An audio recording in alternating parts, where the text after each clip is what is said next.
Hello friends, welcome to my YouTube channel. और आज के वीडियो में हम देखेंगे राजस्थान के करंट अफेयर को। इसके अतिरिक्त इम्पोर्टेंट क्वेश्चन देखेंगे राजस्थान की ज्योग्राफी से संबंधित, हिस्ट्री से संबंधित और कल्चर से संबंधित। इसके अतिरिक्त हम वर्ल्ड ज्योग्राफी से संबंधित क्वेश्चन देखेंगे और इंडियन हिस्ट्री से संबंधित क्वेश्चन देखेंगे। तो चलिए स्टार्ट करते हैं आज का वीडियो। और फर्स्ट क्वेश्चन देखते हैं कि विश्व का सबसे बड़ा सोलर पार्क जो है कहाँ पर स्थापित किया गया है। तो सर्वप्रथम ये ध्यान रखना है, सबसे बड़ा सोलर पार्क जो है राजस्थान में स्थापित किया गया है। और पूछा जाए किस जिले में स्थापित किया गया है, तो ये जोधपुर में स्थापित किया गया है, भडला स्थान पर। भडला स्थान जोधपुर में स्थापित किया गया है। इसके तहत 2245 मेगावाट क्षमता बिजली उत्पन्न की जाएगी। तो देखिए, विश्व का सबसे बड़ा प्लांट है ये, सोलर पार्क है ये, जिसमें 2245 मेगावाट क्षमता बिजली उत्पन्न की जाएगी। ये कहाँ पर स्थापित किया गया है? भडला, जोधपुर में। अन्य 2 सोलर पार्क और बनाए जाएंगे। कहाँ कहाँ पर बनाए जाएंगे ध्यान रखना है, जैसलमेर और बीकानेर में बनाए जाएंगे। तो विश्व का प्रथम जो सोलर पार्क है सबसे बड़ा, वो कहाँ पर है? जोधपुर में। इसके अतिरिक्त जैसलमेर और बीकानेर में भी 1800 मेगावाट क्षमता के सोलर पार्क खोले जाएंगे। नेक्स्ट क्वेश्चन, इंदिरा गांधी मातृत्व पोषण योजना प्रारंभ कब की गई थी? तो 2020-21 में स्टार्ट की गई थी। और सर्वप्रथम इसे 5 जिलों में लागू किया गया था, यानी स्टार्ट की गई थी 5 जिलों में। कौन कौन से थे वो? प्रतापगढ़, बांसवाड़ा, उदयपुर, डूंगरपुर और बारां। इनमें इंदिरा गांधी मातृत्व पोषण योजना स्टार्ट की गई थी और अब इसको पूरे राजस्थान में लागू किया गया है। तो ध्यान रखना है, सर्वप्रथम इनको 5 जिलों में ही लागू किया। इस योजना के तहत दूसरी संतान होने पर 6,000 रुपये दिए जाते हैं। तो ये सर्वप्रथम 5 जिलों में लागू की गई थी, अब इसको पूरे राजस्थान में लागू कर दिया गया है।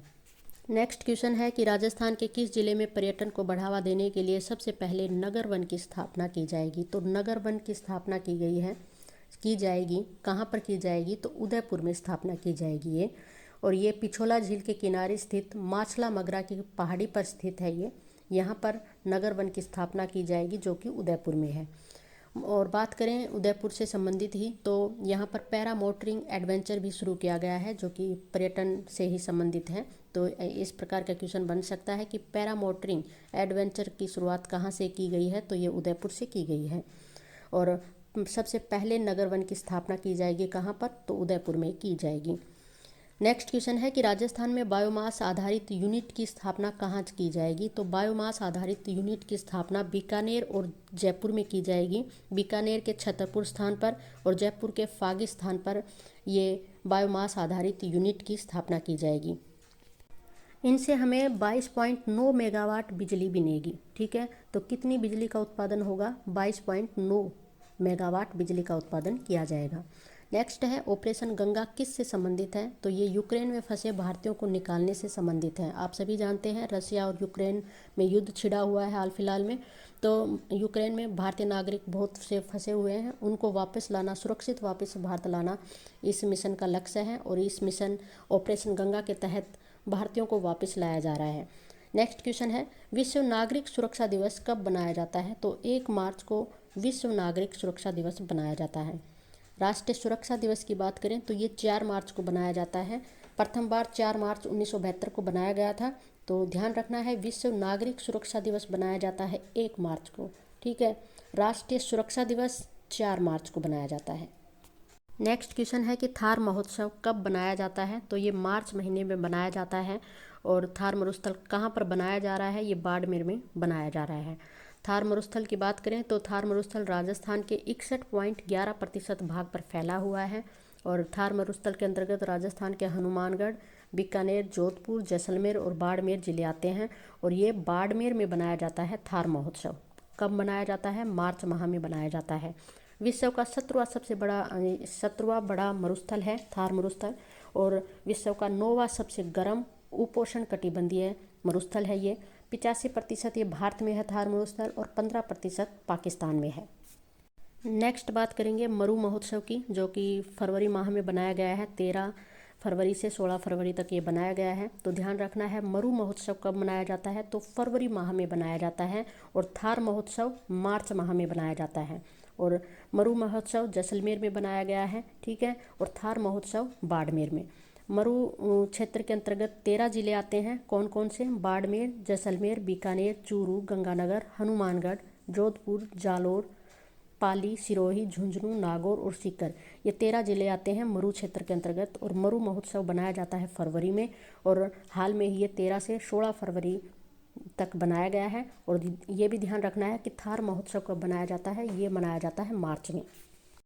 राजस्थान के करंट अफेयर से संबंधित क्वेश्चन देखेंगे। फर्स्ट क्वेश्चन देखेंगे कि पुलिस थानों में मोबाइल लॉन्च यूनिट स्थापित करने वाला प्रथम राज्य कौन सा बना है? तो मोबाइल लॉन्च यूनिट स्थापित करने वाला पुलिस थानों में बना है प्रथम राजस्थान। इसके अंतर्गत घटनास्थल पर प्राथमिक जांच के लिए मोबाइल अनुसंधान यूनिट लॉन्च की गई है, यानी घटनास्थल पर ही प्राथमिक जांच कर ली जाएगी। बात करें पुलिस महानिदेशक कौन है? तो मोहनलाल लाठर हैं। तो आप इसको ऐसे याद रख लीजिए कि पुलिस के पास क्या होता है? लठ होता है, तो लाठर, मोहनलाल लाठर हैं पुलिस महानिदेशक। नेक्स्ट क्वेश्चन है कि सब रीजनल साइंस सेंटर स्थापित किया जाएगा। कहाँ पर स्थापित किया जाएगा सब रीजनल साइंस सेक्टर? तो कोटा में स्थापित किया जाएगा। तो साइंस के लिए कोटा किसको दे दिया गया है? कोटा को। इसके अतिरिक्त पूर्ण पासपोर्ट सेवा कहाँ पर शुरू की गई थी? और बॉन्ड बैंक कहाँ पर शुरू किया गया है? तो कोटा में शुरू किया गया है। तो हमने ऐसे ही याद किया था कि पूर्ण पासपोर्ट सेवा का कोटा किसको दिया गया? कोटा को। बॉन्ड हड्डियों के बैंक का कोटा किसको दिया गया? कोटा को। और यहाँ पर एक और जोड़ लीजिए कि साइंस सेंटर स्थापित करने का जो कोटा दिया गया है वो कोटा को दिया गया है। और सबसे बड़ी घंटी कहाँ पर स्थापित की जाएगी? ये भी कोटा में स्थापित की जाएगी, चंबल रिवर के फ्रंट पर। नेक्स्ट क्वेश्चन, राजा रामदेव पोदार स्कूल को रेजिडेंशियल स्कूल ऑफ एक्सीलेंस के रूप में कहाँ विकसित किया जाएगा? तो जयपुर में ये विकसित किया जाएगा। नेक्स्ट क्वेश्चन देखेंगे कि पांचना बांध कहाँ पर स्थित है? तो ये करौली में स्थित है। पांचना बांध यानी 5 मिट्टियों से बना है, जो पाँच मिट्टियों से जो कर दिया गया है निर्माण, जिसका करौली, ये करौली में स्थित है। कोठारी नदी का उद्गम स्थल कौन सा है? कोठारी। तो ये दिवेर पहाड़ी से इसका उद्गम होता है कोठारी का। यानी ऐसे कर लीजिए कि आपको कोई कोठी बनानी है ना, तो किसी से वेर नहीं करना, यानी लड़ाई झगड़ा नहीं करना है, चुपचाप बना लो कोठारी। यानी कोठी बनानी है तो वेर मत करो किसी से। तो दिवेर पहाड़ी से इसका उद्गम होता है। राजस्थान पर्यटन विभाग की स्थापना की बात करें तो राजस्थान पर्यटन विभाग की स्थापना हुई थी 1956 में। संसार का सबसे बड़ा मरुस्थल कौन सा है? तो सहारा मरुस्थल है। कौन सा? सहारा मरुस्थल है संसार का सबसे बड़ा मरुस्थल। चिल्का झील की बात करें तो चिल्का झील उड़ीसा में स्थित है। तो चिल्का झील को ऐसे याद रख लीजिए कि चील, देखिए चील, चिल्का चील, चील क्या करती है? उड़ती है यानी उड़ीसा में है चिल्का झील। सर्वाधिक व्यर्थ बंजर भूमि किस जिले में स्थित है? तो ये जैसलमेर में स्थित है। जैसलमेर को सुनहरा शहर भी कहा जाता है। मांड, वल, दुंगल इसके प्राचीन नाम है। मांड, वल, दुंगल ये किस जैसलमेर के प्राचीन नाम है। तो सर्वाधिक व्यर्थ बंजर भूमि जैसलमेर में स्थित है। और सबसे कम जनसंख्या भी जैसलमेर में स्थित है। और सर्वाधिक जनसंख्या की बात करें तो वो जयपुर में स्थित है। अचलगढ़ चोटी राजस्थान में कहाँ पर स्थित है? तो ये सिरोही में स्थित है। अचल यानी आंचल को सिर पर रखते हैं ना, तो उसी से याद रख लीजिए। आंचल को कहाँ पर रखा? सिर पर, यानी सिरोही में है अचलगढ़ चोटी। खो चोटी की बात करें तो खो चोटी है जयपुर में। खो खो कहाँ पर खेला जा रहा है? जयपुर में खेला जा रहा है। तो खो चोटी कहाँ पर है? जयपुर में स्थित है ये। वृक्ष महोत्सव कहाँ बनाया जाता है? तो ये जोधपुर में बनाया जाता है, खेजड़ी गांव जोधपुर में। 12 सितंबर को बनाया जाता है ये वृक्ष महोत्सव। राजस्थान में एक ही ये वृक्ष महोत्सव बनाया जाता है, कौन सा? जो कि जोधपुर में बनता है, खेजड़ी गांव में 12 सितंबर को। यानी वृक्ष क्या देते हैं? शीतलता देते हैं। तो उसी से याद रखेंगे शीतलता, यानी सितंबर माह में बनाया जाता है 12 सितंबर को खेजड़ी ग्राम में जोधपुर में। राजस्थान की कुल जनसंख्या 2011 के अनुसार कितनी है? तो 6.86 करोड़ है ये। सर्वाधिक की बात करें तो जयपुर में है और कम की बात करें तो जैसलमेर में है। कुल जनसंख्या कितनी है? 6.86 करोड़। नेक्स्ट है कि क्षेत्रफल की दृष्टि से राजस्थान का सबसे छोटा कृषि जलवायु खंड कौन सा है? सबसे छोटा कृषि जलवायु खंड कौन सा है? तो वो है दक्षिण पूर्वी मैदानी क्षेत्र। और बड़े की बात करें कि सबसे बड़ा कृषि जलवायु खंड कौन सा है? तो शुष्क पश्चिमी मैदानी खंड ये सबसे बड़ा है। तो क्षेत्रफल की दृष्टि से 5 भागों में बांटा गया है कृषि जलवायु खंड को। तो सबसे छोटा है दक्षिण पूर्वी मैदानी क्षेत्र और सबसे बड़ा है शुष्क पश्चिमी मैदानी खंड। नेक्स्ट है राग चंद्रिका किसकी रचना है? राग चंद्रिका किसकी रचना है? तो राग गा रहा है दार पर। दार पर क्या गाया जा रहा है? राग। ठीक है, तो राग से याद रख लीजिए, द्वारकानाथ भट्ट की रचना है राग चंद्रिका। नेक्स्ट क्वेश्चन है कि कांची का विख्यात कैलाश मंदिर किसने बनवाया था? तो नरसिंह वर्मन द्वितीय ने बनवाया था ये। तो कांची का विख्यात कैलाश मंदिर, कैलाश मंदिर को बनाने के लिए ऐसे नर की जरूरत है जो कि अद्वितीय हो, यानी द्वितीय हो। ठीक है, तो कैलाश मंदिर को बनाने के लिए कैसे नर की जरूरत है? यानी नरसिंह वर्मन जो अद्वितीय हो, यानी द्वितीय हो, यानी सेकंड ने बनवाया ये कैलाश मंदिर। किस समाचार पत्र का प्रकाशन विजय सिंह पथिक ने किया था? तो विजय सिंह पथिक जो कि बिजोलिया किसान आंदोलन से जुड़े हुए थे, तो उन्होंने राजस्थान केसरी समाचार पत्र का प्रकाशन किया था। राजस्थान का सबसे ऊंचा पठार कौन सा है? तो उड़िया का पठार है। ऊंचे की बात करें, सबसे ऊंचा कौन उड़ रहा है, यानी उड़िया का पठार है सबसे ऊंचा पठार। छप्पन के मैदान किस नदी बेसिन में स्थित है? तो माही नदी बेसिन में स्थित है ये छप्पन के मैदान याद रखना है, माही नदी। और छप्पन की पहाड़ियाँ कहाँ पर हैं? ये बाड़मेर में है। छप्पन की पहाड़ियों की बाढ़ कहाँ पर आई हुई है? बाड़मेर में। और छप्पन के मैदान की बात करें तो माही नदी बनाती है ये छप्पन के मैदान। नेक्स्ट है कवि सूर्यमल मिशन कहाँ के दरबारी कवि थे? तो ये बूंदी के राम सिंह के दरबारी कवि थे। सूर्यमल मिशन जी की कुछ रचनाएं हैं, वंश भास्कर और वीर सतसई, इनको याद रखना है, इम्पोर्टेंट है ये। सूर्यमल मिशन कहाँ के दरबारी कवि थे? तो ये बूंदी के थे। राष्ट्रीय बीजीय मसाला अनुसंधान केंद्र स्थित कहाँ पर है? तो बीज से निकट कर आ रहा है, तबीजी अजमेर में स्थित है ये बीजीय मसाला अनुसंधान केंद्र, तबीजी अजमेर में स्थित है। नेक्स्ट क्वेश्चन है हिंदू देवी देवताओं का अजायब घर किस दुर्ग को कहा जाता है? तो चित्तौड़गढ़ दुर्ग को कहा जाता है। यानी सारे देवी देवताएं एक स्थान पर हैं, तो यानी सभी को चित कर देंगे, सभी हैं तो चित्तौड़गढ़ दुर्ग में स्थित है। इनको हिंदू देवी देवताओं का अजायब घर कहा जाता है इस दुर्ग को। किस झील पर नटनी का चबूतरा बना है? तो पिछोला झील पर नटनी का चबूतरा बना है। तो नटनी है तो इसीलिए राजा ने क्या किया, पीछे की साइड इसका चबूतरा बना दिया। ये याद करने का एक तरीका है और कुछ भी नहीं है। तो नटनी का चबूतरा पीछे की ओर बनवा दिया, पिछोला झील में ये स्थित है नटनी का चबूतरा। नेक्स्ट है नगरीय प्रशासन को संवैधानिक दर्जा किस संविधान संशोधन में दिया गया? तो 74वां संविधान संशोधन के तहत नगरीय प्रशासन को संवैधानिक दर्जा दिया गया। और पंचायती राज की बात करें तो 73वां संविधान संशोधन के तहत उसको दर्जा दिया गया था। तो नगरीय और प्रांतीय वेरी इंपॉर्टेंट हैं, बहुत रिपीट होते रहते हैं। तो पंचायती राज को भी याद रखना है, इसको 73वें संविधान संशोधन के तहत संवैधानिक दर्जा दिया गया। उसके बाद नगरीय प्रशासन को दे दिया गया 74वें संविधान संशोधन के तहत। राष्ट्रीय विज्ञान दिवस कब बनाया जाता है? तो 28 फरवरी को बनाया जाता है ये विज्ञान दिवस। विज्ञान देखिए सभी से अलग ही है, बहुत सी खोजें करता है, आविष्कार करता है, कुछ भी है विज्ञान पर ही डिपेंड करता है। तो सबसे अलग मंथ कौन सा है? तो फरवरी मंथ है, जिसमें 28 दिन होते हैं और कई बार के क्या होते हैं 29 दिन होते हैं। तो सबसे अलग कौन सा है? 28 फरवरी। ठीक है, 28 फरवरी को बनाया जाता है विज्ञान दिवस। ये सीवी रमन की याद में बनाया जाता है। इन्होंने 1928 में रमन इफेक्ट की खोज की थी और 1930 में इन्होंने नोबेल पुरस्कार जीता था सीवी रमन ने। नेक्स्ट क्वेश्चन है कुमथाना का किला किस प्रसिद्ध दुर्ग का प्राचीन नाम है? प्राचीन नाम है ये कुमथाना का किला। तो ये सिवाना दुर्ग का प्राचीन नाम है, कुमथाना का किला कहलाता था सिवाना दुर्ग। नेक्स्ट है कि शेखावटी में कांतली नदी के प्रवाह क्षेत्र किस नाम से जाना जाता है? कांतली नदी का प्रवाह क्षेत्र जो है तोरावटी के नाम से जाना जाती है। शेखावटी में कौन कौन से जिले आते हैं? चूरू, झुंझुनू और सीकर। और कांतली नदी इसमें जो बहती है इसके प्रवाह क्षेत्र को तोरावटी कहा जाता है। राजस्थान का जिब्राल्टर तारागढ़ कहलाता है। राजस्थान का जिब्राल्टर कौन कहलाता है? तारागढ़।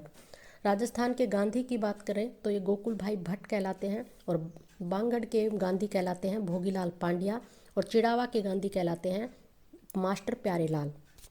तो ये क्वेश्चन बहुत रिपीट होता है कि राजस्थान के गांधी कौन कहलाते हैं? तो गोकुल भाई भट्ट कहलाते हैं। तो आप इसको ऐसे याद रख सकते हैं गांधी जी जो है ना सभी को साथ लेकर चले, अपना भाई सभी को समझा इन्होंने, सभी को साथ लेकर चले। तो भाई से याद रखेंगे, यानी सभी से मिलजुल कर चले, सभी को अपने साथ लेकर चले एक तरह भाई की तरह। तो गोकुल भाई भट्ट राजस्थान के गांधी कहलाते हैं। बांगड़ के गांधी की बात करें तो बागड़ी लोगों ने भोग किसको लगाया? एक पंडित जी को लगा दिया, पांडा को लगा दिया। तो ये याद करने के एक हिंट है ताकि लंबे टाइम तक आपको ये याद रह सके। तो बांगड़ के गांधी की बात करेंगे तो बांगड़ के लोगों ने भोग किसको लगा दिया, एक पंडित को। तो भोगीलाल पांड्या बांगड़ के गांधी कहलाते हैं। Rajasthan international film festival RIFF में outstanding contribution to the business of cinema का अवार्ड किसे दिया गया है, तो ये कोमल नाहटा को दिया गया है। कौन सा फिल्म फेस्टिवल है, रीफ है। इसमें आउटस्टैंडिंग कंट्रीब्यूशन देने के लिए to the business of cinema का अवार्ड दिया गया है कोमल नाहटा को। नेक्स्ट है, राजस्थान राज्य बीज निगम के अध्यक्ष कौन बने हैं, तो बीज निगम के अध्यक्ष बने हैं धीरज गुर्जर। यानी सभी को बीज मिलेंगे, धीरज रखिए, सभी को बीज मिलेंगे। तो बीज निगम के अध्यक्ष कौन बने हैं, धीरज गुर्जर। मुख्यालय की बात करेंगे कि बीज निगम का मुख्यालय कहाँ पर है, तो जयपुर में स्थित है ये। इसकी स्थापना हुई थी 28 मार्च 1978 को। और बात करें कि इसकी स्थापना जो है भारतीय कंपनी अधिनियम 1956 के तहत हुई थी। ठीक है, 1956 के भारतीय कंपनी अधिनियम के तहत हुई थी। नेक्स्ट क्वेश्चन है कि राजस्थान में विश्व की सबसे ऊंची शिव प्रतिमा किस जिले में बन रही है, तो नाथद्वारा राजसमंद में बन रही है ये। तो सबसे ऊंची शिव प्रतिमा बनने जा रही है। तो शिव कहाँ पर राज करेंगे, राजसमंद में। तो ये राजसमंद में बनने जा रही है सबसे ऊंची शिव प्रतिमा। नेक्स्ट है कि प्राचीन नगर जो महाभारत और महाभाष्य दोनों में उल्लेखित है, तो महाभारत और महाभाष्य दोनों में उल्लेखित कौन सा है, तो मध्यमिका है। ठीक है, तो मध्यमिका का उल्लेख जो है महाभारत तथा महाभाष्य दोनों में मिलता है। वर्तमान में यह राजस्थान के चित्तौड़गढ़ जिले में है और बेड़च नदी के किनारे ये स्थित है। इस प्राचीन नगर में खुदाई के दौरान हिंदू और बौद्ध धर्म से संबंधित अनेक ऐतिहासिक तथ्य मिले हैं। तो ध्यान रखना है, महाभारत और महाभाष्य दोनों में उल्लेखित कौन सा नगर है, तो वो है मध्यमिका। नेक्स्ट है, अभिलेख जो प्राचीन राजस्थान में भागवत संप्रदाय के प्रभाव को स्पष्ट करता है, यानी उसकी पुष्टि करता है कि राजस्थान में भागवत संप्रदाय था, वो कौन सा अभिलेख है, तो ये है यहाँ पर डी का ऑप्शन राइट रहेगा। घोसुंडी अभिलेख हमें ये प्रमाणित करता है। द्वितीय शताब्दी ईसा पूर्व का यह लेख नगरी के समीप घोसुंडी ग्राम से प्राप्त हुआ है। इस शिलालेख का महत्व द्वितीय शताब्दी ईसा पूर्व में भागवत धर्म का प्रसार, शैकर्षण और वासुदेव की मान्यता तथा अश्वमेध यज्ञ का प्रचलन आदि से है। यानी इससे स्पष्ट होता है कि वासुदेव की मान्यता थी और अश्वमेध यज्ञ किए जाते थे। तो यहाँ से स्पष्ट होता है कि भागवत संप्रदाय का प्रभाव था कौन से अभिलेख से, घोसुंडी अभिलेख से। नेक्स्ट क्वेश्चन है कि राजस्थान के निम्नलिखित मंदिरों में से गुर्जर प्रतिहार काल में निर्मित मंदिरों को चुनिए। तो आहड़ का आदिवरा मंदिर ये गुर्जर प्रतिहार कालीन मंदिर है। तो ये चारों ही ऑप्शन यहाँ पर राइट है, ये सभी जो है गुर्जर प्रतिहार काल के मंदिर है। आहड़ का आदिवरा मंदिर, आभानेरी का हर्षद माता का मंदिर ये गुर्जर प्रतिहार काल का मंदिर है। राजौरगढ़ का नीलकंठ मंदिर ये भी गुर्जर प्रतिहार काल में निर्मित मंदिर है। ओसिया का हरिहर मंदिर ये भी गुर्जर प्रतिहार कालीन निर्मित मंदिर है। तो यहाँ पर डी का ऑप्शन राइट रहेगा, यानी यहाँ पर चारों ही ऑप्शन राइट हैं। लगभग 8वीं सदी से मध्य भारत सहित राजस्थान में जो क्षेत्रीय शैली विकसित हुई थी उसे गुर्जर प्रतिहार या महामारू शैली कहा जाता है। इस शैली में मुख्य मंदिर बीच में होता है तथा इसके चारों ओर छोटे छोटे मंदिर बनाए जाते हैं। तो महामारू शैली की जो विशेषता है, इसके अंतर्गत मुख्य मंदिर जो होता है वो बीच में होता है तथा इसके चारों तरफ छोटे छोटे मंदिर बनाए जाते हैं। तो ध्यान रखना है, गुर्जर प्रतिहार कालीन मंदिर को ही कहा जाता है महामारू शैली में निर्मित मंदिर। तो यहाँ से क्वेश्चन बनता है कि महामारू शैली किसकी देन है, तो गुर्जर प्रतिहार शासकों की ये देन है। नेक्स्ट क्वेश्चन है कि निम्नलिखित में से कौन सा विद्वान कुंभाजी के दरबार में नहीं था, तो मुनिजीन विजय सूरी जो हैं कुंभाजी के दरबार में नहीं थे। इसके अतिरिक्त बात करें टिल्ला भट्ट, मुनि सुंदर सूरी और नाथा ये कुंभाजी के दरबार में थे। कुंभाजी के जो दरबारी विद्वान हैं नाथा, इनके द्वारा वास्तु मंजरी नामक ग्रंथ की रचना की गई थी। तो नाथा के द्वारा किस ग्रंथ की रचना की गई, वास्तु मंजरी की। संगीत के क्षेत्र में स्वयं कुंभाजी ने 3 ग्रंथों की रचना की थी, जिनके नामों की बात करें तो संगीत राज, संगीत मीमांसा और रसिक प्रिया ये कुंभाजी के द्वारा स्वयं लिखित हैं। ठीक है, कौन कौन से, संगीत राज, संगीत मीमांसा और रसिक प्रिया ये संगीत से संबंधित हैं। और इनके जो दरबारी विद्वान थे नाथा, इनके द्वारा लिखित है वास्तु मंजरी ग्रंथ। नेक्स्ट है कि निम्नलिखित में से राजस्थान के किस क्षेत्र से अली बख्शी ख्याल संबंधित है, तो अली बख्शी जो है अलवर से संबंधित है। राजस्थान में लोक रंगमंच का इतिहास बहुत पुराना रहा है। इसी क्रम में 18वीं सदी में सर्वप्रथम लिखित नाटकों को पहचान मिली, जिन्हें ख्याल के नाम से जाना जाता है। इनमें 3 प्रमुख ख्याल थे: कुचामणी, नागौर का, शेखावटी, चिड़ावा तथा अली बख्शी, अलवर का। ये इनको प्रसिद्धि मिली। तो अली बख्शी की बात करें तो ये कहाँ का प्रसिद्ध ख्याल है, तो ये है अलवर का। है कि राजस्थान का शंकरिया नृत्य किससे संबंधित है, तो शंकर किससे संबंधित है, काल से संबंधित है, शंकर महादेव शंकर। तो काल बेलिया नृत्य से संबंधित है शंकरिया नृत्य। इंडोनी, पनिहारी, बागड़िया, शंकरिया आदि काल बेलियों के लोक नृत्य हैं ये। तो ध्यान रखना है कौन कौन से हैं। पनिहारी पूछ लिया जाता है, पनिहारी नृत्य किससे संबंधित है, तो एक काल बेलिया से संबंधित है। बागड़िया और शंकरिया, इंडोनी, ये नृत्य किससे संबंधित हैं, तो ये सभी जो नृत्य हैं ये काल बेलिया से संबंधित हैं। शंकरिया जो नृत्य है ये युगल नृत्य है, जिसमें स्त्री पुरुष दोनों भाग लेते हैं। इनमें अंग संचालक अति सुंदर होता है। प्रेम कहानी पर आधारित शंकरिया नृत्य कालबेलिया जाति के सपेरों द्वारा किया जाता है। नेक्स्ट क्वेश्चन है कि मरुस्थल का प्रवेश द्वार कहलाता है, तो जोधपुर जो है मरुस्थल का प्रवेश द्वार कहलाता है। नेक्स्ट है रागमाला ग्रंथ है, जो कि संगीत का एक ग्रंथ है। रागमाला ये किसने लिखा है, तो पुंडरीक विट्ठल के द्वारा लिखा गया है रागमाला ग्रंथ, पुंडरीक विट्ठल के द्वारा। नेक्स्ट क्वेश्चन है कि सीताबाड़ी मेला कहाँ लगता है, तो 12 में लगता है ये, और ये किस जनजाति से संबंधित है, सहरिया जनजाति से संबंधित है। तो सीता ने बहुत ही सहन किया बार बार, ठीक है, सीता ने सहन किया बार बार, ऐसे याद रख लीजिए इसको। सीताबाड़ी कहाँ लगता है, तो सीता ने सहन किया, यानी सहन से याद रखेंगे, जनजाति की सहरिया जनजाति से संबंधित है। सीता ने सहन किया बार बार, यानी 12 में ये मेला लगता है, सीताबाड़ी मेला। नेक्स्ट है मकराना में मिलने वाला विश्व प्रसिद्ध संगमरमर की किस्म क्या है, यानी मकराना में जो संगमरमर मिलता है उसकी किस्म क्या है, तो कैल्साइट किस्म का संगमरमर मिलता है मकराना से। अचलगढ़ का किला किसके द्वारा निर्मित है, तो ये माउंट आबू में स्थित है, सिरोही में अचलगढ़ का किला, जो कि राणा कुंभाजी के द्वारा निर्मित है। तो आंचल कहाँ पर होता है, सिर के ऊपर होता है, यानी अचलगढ़ दुर्ग कहाँ पर है, तो सिर के ऊपर होता है, यानी सिर पर, यानी सिरोही में है अचलगढ़ का किला, जो कि राणा कुंभाजी के द्वारा निर्मित है।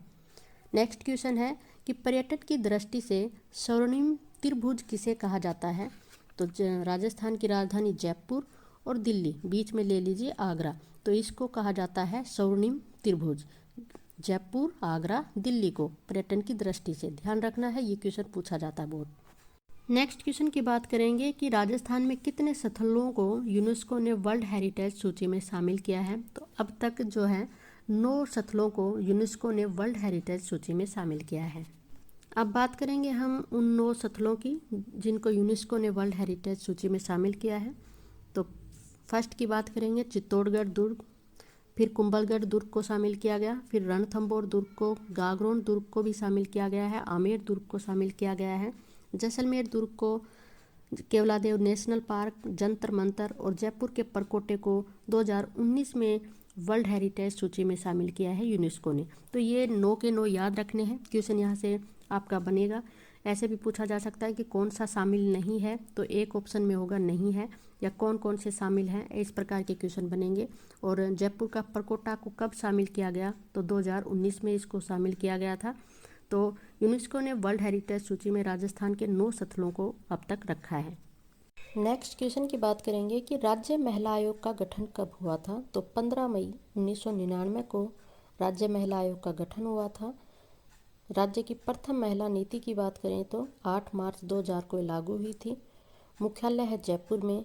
कार्यकाल होता है राज्य महिला आयोग का 3 वर्ष का। और बात करें कि प्रथम महिला अध्यक्ष कौन थी, तो वो थी कांता खतूरिया। अब तक 5 बन चुकी हैं, अभी छठी बनी है, कौन बनी है, रेहाना रिहाज चिश्ती बनी है। 3 सदस्य अन्य सदस्य होते हैं, तो एक तो अध्यक्ष होती हैं, 3 अन्य सदस्य होते हैं, तो 4 सदस्य होते हैं इसमें।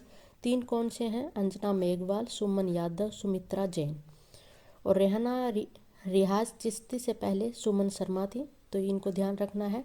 टोटल अब तक 6 बन चुकी हैं, छठी बनी है अभी रेहाना रिहाज चिश्ती। प्रथम थी कांता खतूरिया, दूसरी थी पवन सुराणा, तीसरी थी तारा भंडारी, चौथी थी प्रोफेसर लाड कुमारी जैन और पांचवी थी सुमन शर्मा और छठी है रेहाना रियाज चिश्ती। तो इनको याद रखना है, सभी को पूछ लिया जाता है कि अब तक जो महिला अध्यक्ष बनी है इनमें से कौन सी हैं या कौन सी नहीं है। तो इनको 6 की 6 को आप याद रखें। और वर्तमान में जो महिला अध्यक्ष हैं वो कौन है महिला आयोग की, वो है रेहाना रियाज चिश्ती। तो ये तो इम्पोर्टेंट है, इसको तो याद ही रखना है। महिला आयोग होना चाहिए या नहीं होना चाहिए, तो हाँ ना होना चाहिए, यानी हाँ ना होना चाहिए, रेहाना रियाज चिश्ती। क्वेश्चन की बात करेंगे कि हाडोती क्षेत्र का प्रथम एग्रो फूड पार्क कहाँ पर बनेगा, तो ये करावन झालावाड़ में स्थापित किया जाएगा।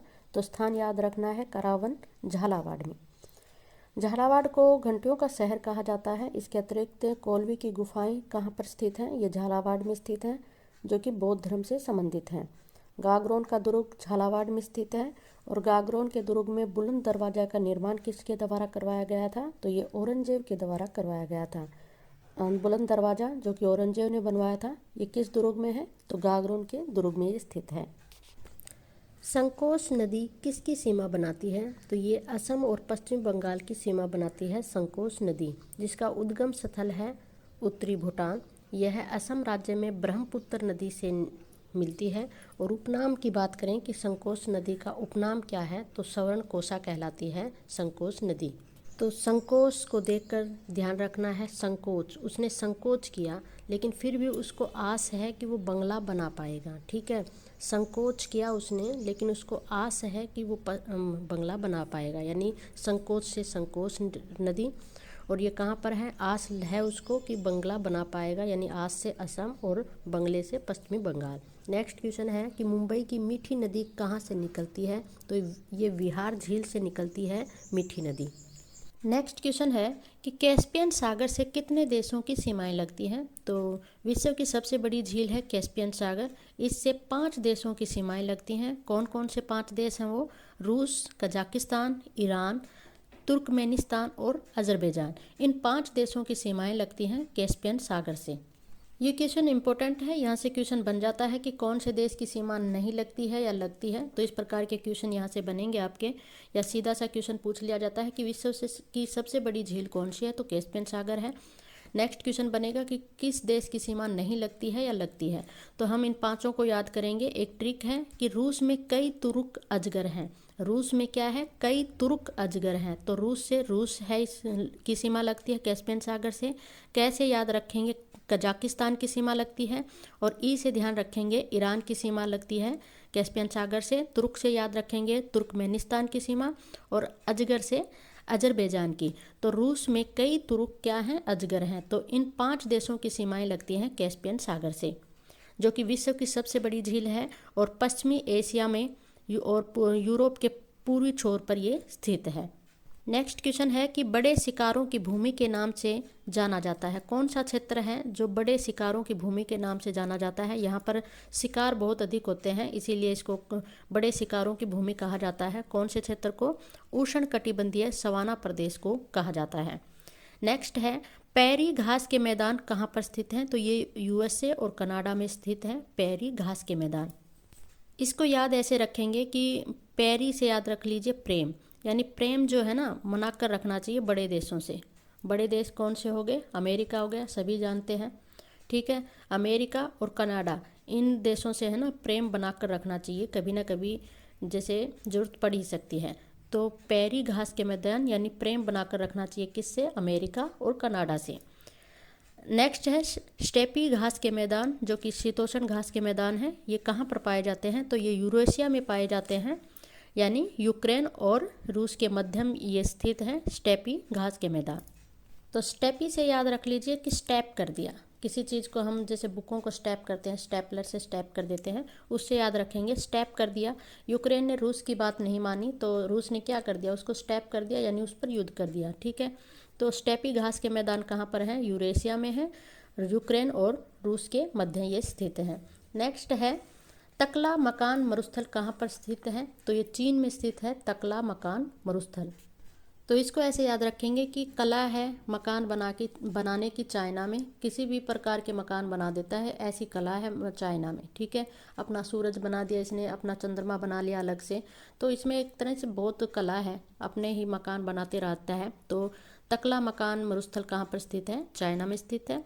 नेक्स्ट है गोबी मरुस्थल। गोबी मरुस्थल कहाँ पर स्थित है? तो ये मंगोलिया चीन में स्थित है। तो गोबी मांगता रहता है और दूसरों की गोभी खोदता भी रहता है। गोभी खोदना यानी नष्ट करना किसी चीज़ को, गोभी खोदना यानी नीचे नीचे अपनी बातों को सरकाते रहता है, यानी एक दूसरे को भिड़ाता रहता है। तो गोभी मरुस्थल यानी गोभी खोदता कौन रहता है? चाइना खोदता रहता है। तो ये कहाँ पर है गोदी मरुस्थल? मंगोलिया चीन में। ग्रेट विक्टोरियन मरुस्थल की बात करें तो ग्रेट विक्टोरियन मरुस्थल जो है ऑस्ट्रेलिया में स्थित है। ये इसको ऐसे ध्यान रखेंगे कि ग्रेट विक्ट्री प्राप्त की है क्रिकेट वर्ल्ड कप में किसने? ऑस्ट्रेलिया ने। ठीक है, तो वर्ल्ड कप जीता है, सबसे अधिक बार ऑस्ट्रेलिया ने ही जीता है। तो ग्रेट विक्ट्री प्राप्त किसने की है? ऑस्ट्रेलिया ने। तो ग्रेट विक्टोरियन मरुस्थल की बात करें तो ये कहाँ पर स्थित है? ऑस्ट्रेलिया में है, और ऑस्ट्रेलिया का सबसे बड़ा मरुस्थल है ये। नेक्स्ट क्वेश्चन है, कौन सा अनुच्छेद संसद को राज्य सूची के विषय के संबंध में विधि बनाने की शक्ति प्रदान करता है? तो अनुच्छेद 249 जो है संसद को राज्य सूची के विषय के संबंध में विधि बनाने की शक्ति प्रदान करता है।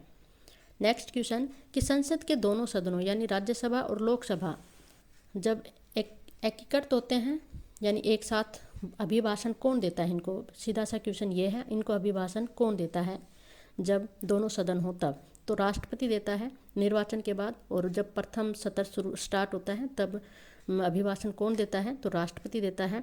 और इसका वर्णन हमें कहाँ से मिलता है? तो अनुच्छेद 87 में इसका वर्णन मिलता है। नेक्स्ट क्वेश्चन है, बटलर कमेटी का गठन कब हुआ था? तो बटलर कमेटी का गठन 1927 में हुआ। बटलर कमेटी का गठन कब हुआ? 1927 में। और इस बटलर कमेटी का उद्देश्य क्या था? तो भारत सरकार एवं देशी रियासतों के बीच संबंध सुधारना इस बटलर कमेटी का उद्देश्य था। क्वेश्चन है कि मोहम्मडन एंग्लो ओरिएंटल स्कूल की स्थापना कब हुई थी? तो मोहम्मडन एंग्लो ओरिएंटल स्कूल की स्थापना हुई 1875 में। कहाँ पर हुई? अलीगढ़ में हुई थी। तो ध्यान रखना है 1875 में हुई थी अलीगढ़ में। इसके संस्थापक कौन थे? सर सैयद अहमद खां इसके संस्थापक थे। और 1875 में तो स्थापना हुई थी अलीगढ़ में इस मोहम्मडन एंग्लो ओरिएंटल स्कूल की। 1920 में अलीगढ़ मुस्लिम विश्वविद्यालय में इसको परिवर्तित कर दिया गया। पहले स्कूल के रूप में इसकी स्थापना हुई थी, बाद में 1920 में अलीगढ़ मुस्लिम विश्वविद्यालय के रूप में इसको परिवर्तित कर दिया गया। तो क्वेश्चन यहाँ से भी आता है कि इसको विश्वविद्यालय का दर्जा कब दे दिया गया? तो 1920 में। स्थापना कब हुई थी? 1875 में अलीगढ़ में हुई थी।